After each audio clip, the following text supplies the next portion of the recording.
नमस्कार, मैं हूं आपका दोस्त विजय और आज एक नए ट्रेनिंग वीडियो में आपका बहुत बहुत स्वागत करता हूं, अभिनंदन करता हूं। जी हां, ये वीडियो काफ़ी मददगार साबित होने वाला है उन साथियों के लिए जो आने वाले प्रमोशन एग्जाम में भाग ले रहे हैं। तो चलिए आज का वीडियो शुरू करते हैं। जी हाँ दोस्तों, आज जो टॉपिक लेकर आए हैं उसका नाम है बैंकिंग ओम्बुड्समैन स्कीम और ये एक ऐसा टॉपिक है जिसमें से कम एक सवाल तो आ ही जाते हैं और अधिक से अधिक 2 सवाल आ जाते हैं। तो चलिए आज शुरू करते हैं, बैंकिंग ओम्बुड्समैन के बारे में जानने की कोशिश करते हैं। समझते हैं कि बैंकिंग लोकपाल क्या है। दरअसल बैंकिंग लोकपाल योजना एक ऐसा मंच है जहां बैंक के ग्राहक बैंकों द्वारा दिए गए सुविधाओं के लिए अगर उनकी कोई शिकायत है तो वहां पर जाके अपनी शिकायत कर सकते हैं। कहने का तात्पर्य यह है कि बैंक के ग्राहकों को बैंक द्वारा प्रदत्त सुविधाओं के शिकायत के निपटारा करने का एक सस्ता और त्वरित मंच है। सस्ता इसलिए क्योंकि इसमें कोई फीस नहीं लगती, त्वरित इसलिए क्योंकि इसमें फास्ट डिस्पोजल होता है। आइए इसको और डिटेल से समझते हैं। एक्चुअल में बैंकिंग लोकपाल योजना का जो इंट्रोड्यूस किया था वो सेक्शन 35 से, बैंकिंग रेगुलेशन एक्ट 1949 के सेक्शन 35A के तहत रिजर्व बैंक द्वारा किया गया था। और इसका जो बैंकिंग लोकपाल योजना का अपॉइंटमेंट जो होता है वो रिजर्व बैंक द्वारा किया जाता है। और इस स्कीम को बैंकिंग ओम्बुड्समैन स्कीम 2006 भी कहते हैं, जिसको 1 जुलाई 2017 को अमेंडमेंट किया गया। जी हाँ, इस योजना को 1 जुलाई 2017 को अमेंडमेंट किया गया था।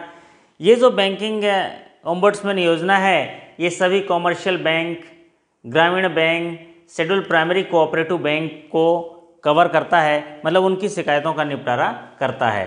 जी हाँ, आइए और डिटेल समझते हैं कि बैंकिंग ओम्बुड्समैन कौन बन सकता है। जी हाँ, बैंकिंग ओम्बुड्समैन की नियुक्ति रिजर्व बैंक के द्वारा की जाती है और रिजर्व बैंक के कोई सीनियर ऑफिशियल जैसे CGM, चीफ जनरल मैनेजर या जनरल मैनेजर के रैंक के अधिकारियों को रिजर्व बैंक नियुक्त करता है एज ए बैंकिंग ओम्बुड्समैन, जिसे बैंकिंग लोकपाल कहा जाता है।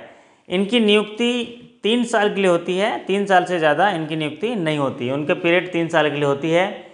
साथ में ये कंप्लेंट जो इसमें किए जा सकते हैं वो बैंकिंग सर्विसेज से रिलेटेड कंप्लेंट किए जा सकते हैं, जैसे चेक कलेक्शन में डिले हो गया, जमा से रिलेटेड जो सुविधाएं हैं। कुछ ऐसी शिकायतें हैं जो बैंकिंग ओम्बुड्समैन में नहीं की जा सकती हैं, जैसे वैलिड ग्राउंड पे अगर लोन रिजेक्शन है तो उसकी शिकायत नहीं कर सकते। कुछ फिजूल और घिनौनी जो हरकत हैं, मतलब फेक कंप्लेंट है, वो नहीं कर सकते। अगर कोर्ट में केस चल रहा है, ऑलरेडी किसी दूसरे ज्यूरिडिक्शन में है तो उसकी शिकायत नहीं कर सकते, या सीधे बैंकिंग ओम्बुड्समैन में शिकायत नहीं कर सकते क्योंकि पहले बैंक में शिकायत करनी होती है। तो चलिए आइए समझते हैं कि इसमें जो शिकायत करेगा वो किस तरह से करेगा। अगर किसी को बैंकिंग सेवाओं से उनकी कोई शिकायत है तो सबसे पहले वो बैंक में शिकायत करेगा। बैंक में शिकायत करने के बाद अगर बैंक उसको रिजेक्ट कर देता है उसकी शिकायत को, या बैंक जवाब दे देता है, तो उसके 30 दिनों के बाद वो बैंकिंग ओम्बुड्समैन में शिकायत कर सकता है, जो 12 महीने के अंदर तक वो शिकायत कर सकता है। जी हाँ, 12 महीने के अंदर तक वो शिकायत कर सकता है। कंप्लेंट जो यहाँ होती है वो बिल्कुल कोई चार्ज नहीं है उसका, इसलिए इसको सस्ता बोला जाता है।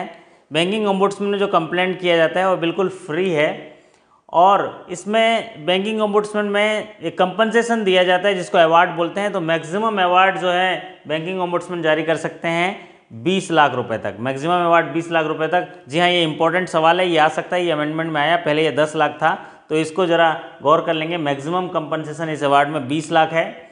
और compensation in mental agony and harassment, अगर मानसिक प्रताड़ना और हरासमेंट में केस है तो मैक्सिमम 1 लाख रुपए है, मैक्सिमम 1 लाख रुपए है, और नॉर्मल में 20 लाख रुपए है। तो इस अवार्ड के खिलाफ अपील भी की जा सकती है, जो 30 दिनों के अंदर, उस अवार्ड के प्राप्त करने के 30 दिनों के अंदर अपीलेट अथॉरिटी जो रिजर्व बैंक के डिप्टी गवर्नर होते हैं उनको अपील की जा सकती है और उनकी सुनवाई की जा सकती है।